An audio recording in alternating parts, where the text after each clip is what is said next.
Welcome to the Best Haleakala National Park Summit Drive itinerary.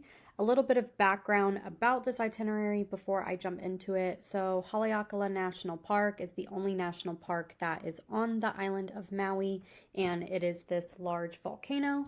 And what is popular to do there is to take a guided tour up to the summit and watch the sunrise. Rise over top of all of Maui, and you can even see like some of the surrounding islands. During our trip, we had booked this. The best time to do this is on the first morning of your trip, because with the time difference of most people traveling from farther east, it'll be more in line with kind of your circadian rhythm anyway, since you have to get up super early to do this. Like, these tours will be like 4 a.m., but like wherever you're from in the US, it might already feel like 9 or 10 a.m., so it's an easy way to kind of acclimate to island time. So that's kind of one of the, important things to consider when planning your trip to Maui.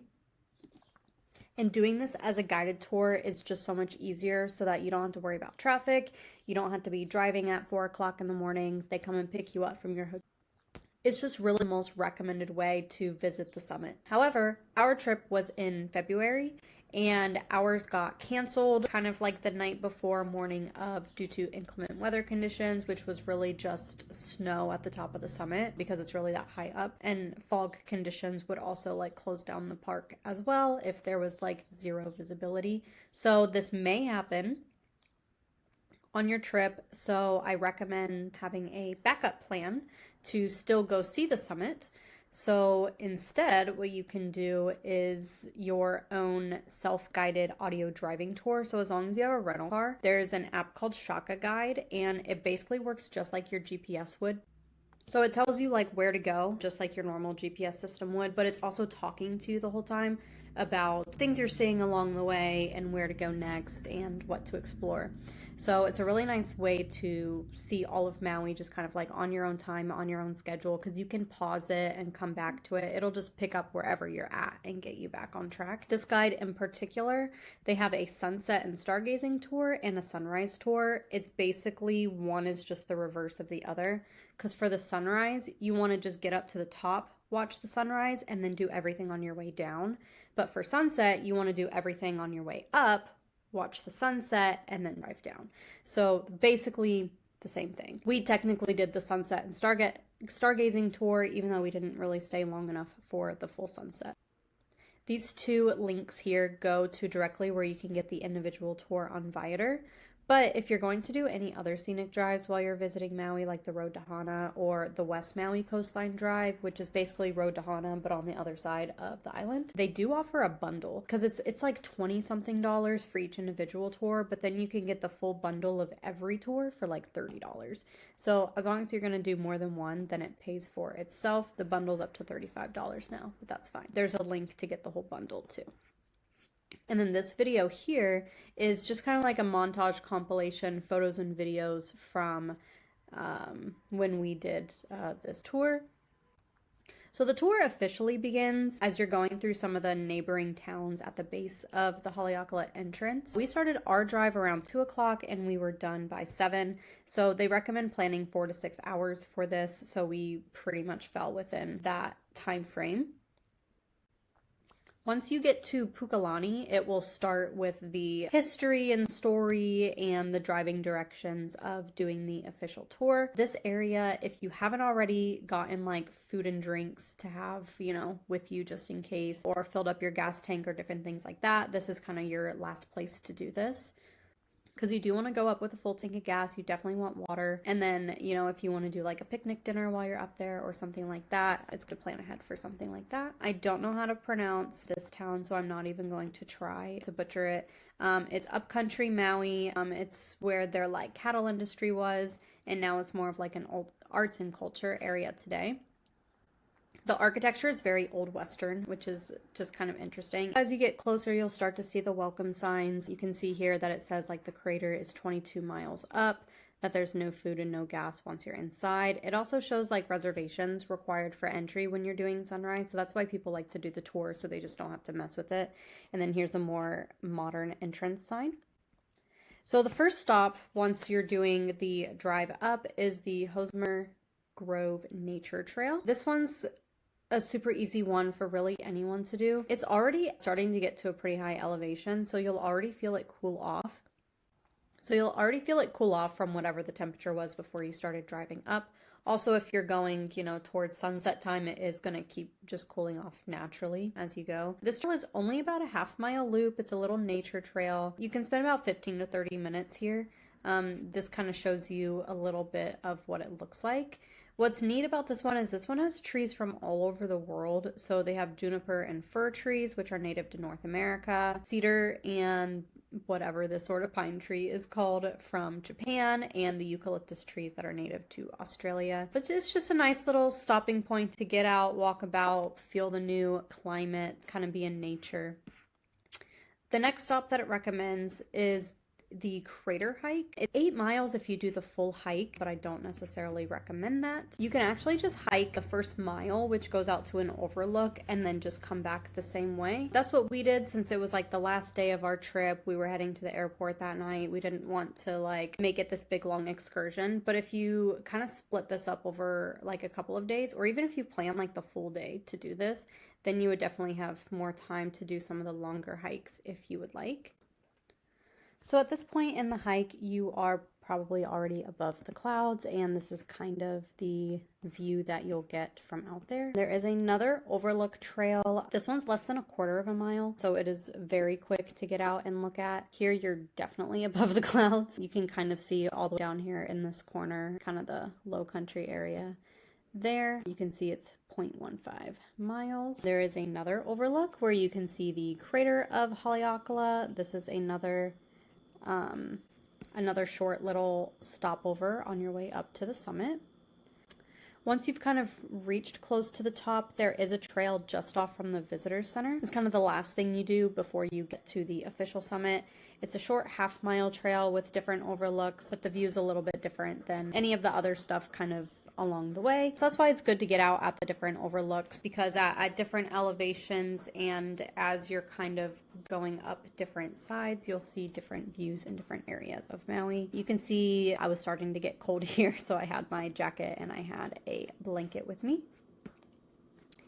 Red Hill Summit is just past the visitor center, so this is the official summit of Mount Haleakala.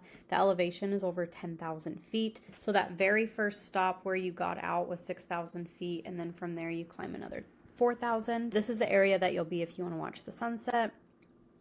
And just check the sunset time before you go so that you can kind of map out what time you want to be there by, and probably plan to be there about 30 minutes or so before actual sunset time. But you can see all these different overlook stops and how the road just winds up and down the whole mountain.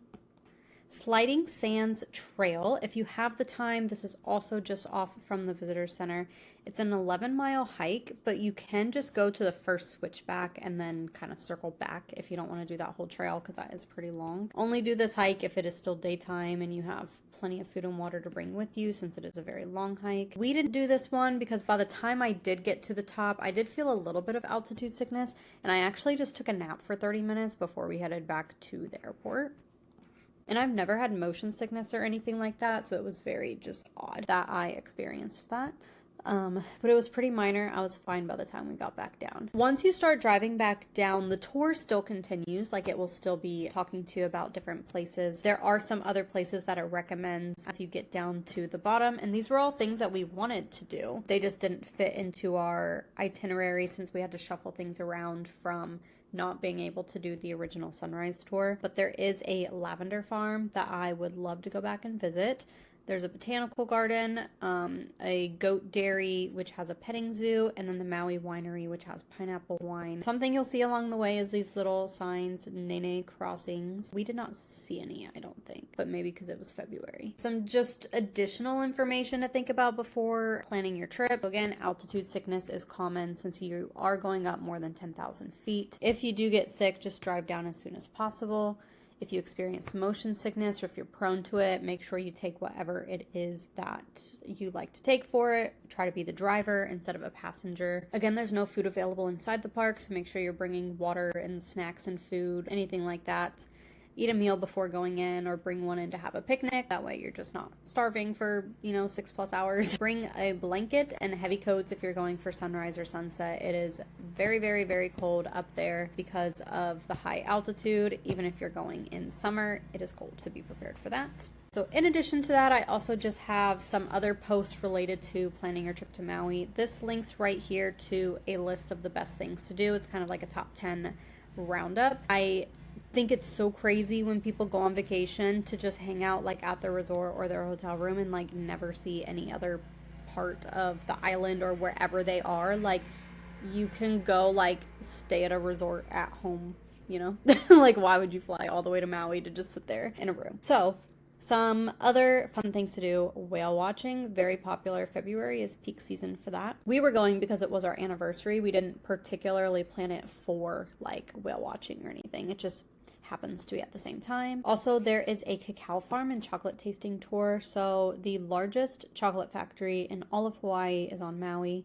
They do a really nice tour where they take you out to the farm, show you how they harvest the cacao and turn it into chocolate, and then you get to go up into a treehouse and taste it, and it's overlooking the island, and it's a really fun experience. I also have a roundup of the best luau's on Maui and a little guide of what to wear to a luau if you need some ideas.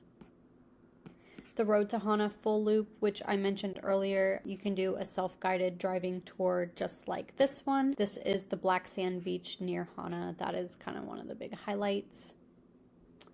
There is one mini golf course in all of Maui at the Maui Golf and Sports Park. This is really great to just kind of have for filler time. It's in the same like parking lot where a lot of the whale watching tours and like sunset dinner cruises and things go out of. So it's a convenient thing to kind of add in before or after. Or if you have kids, they also have like bumper boats and a rock wall and an arcade and things like that.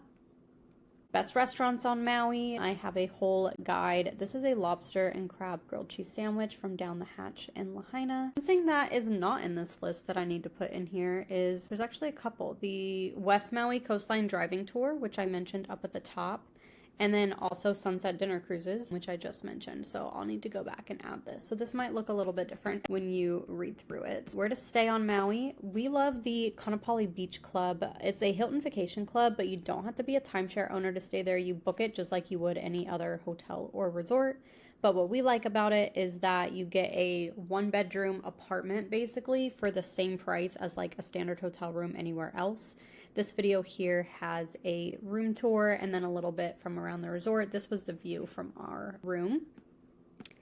And then lastly, I do have a full 6-day, 5-night Maui itinerary that lists all of the things that I've talked about, how to fit it all into the perfect itinerary to see a little bit of everything, have some downtime to enjoy your vacation, eat all the great foods, and, not waste your week just sitting around a resort. The very last thing is that I do have a guide here that you can download. It's free.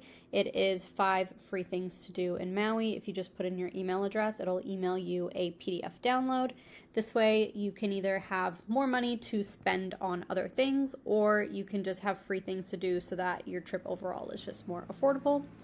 But that is everything I have for the Haleakala National Park Summit Drive itinerary.